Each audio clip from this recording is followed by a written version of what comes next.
We're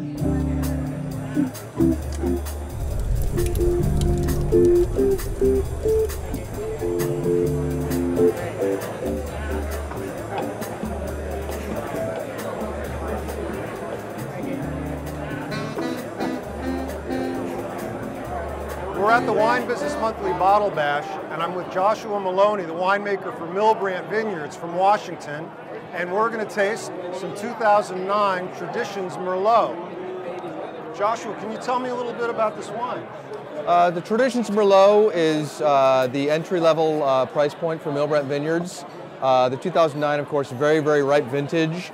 The majority of this fruit comes from an AVA called the Wahluke Slope, which is one of the hottest AVAs in Washington State. So produces very fruit-forward wines with very soft tannins.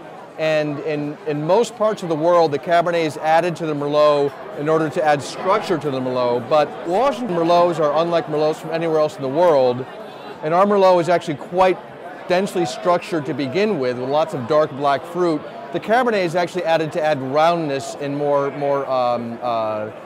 layers to it, actually to round out the tannins. So it seems backwards from most places in the world, but that's what makes Washington Merlot so unique. So how do you make this wine? What's the winemaking protocol? Well, the winemaking protocol for this wine, it differs for each lot of grapes because these grapes are sourced from our estate vineyards, and we have a lot of different soil types, a lot of different aspects, and so it produces grapes. The estate vineyards produce grapes of very different character, and so we don't kind of have one, a one-size-fits-all recipe for it. Some of the grapes are very gently fermented at cool temperatures to try and soften the tannins. Some grapes we ferment much warmer to try and get a much brighter fruit profile. But on average, what kind of makes this different from a lot of other Merlots from around the world is that Washington Merlot does not respond well to a lot of extractive techniques.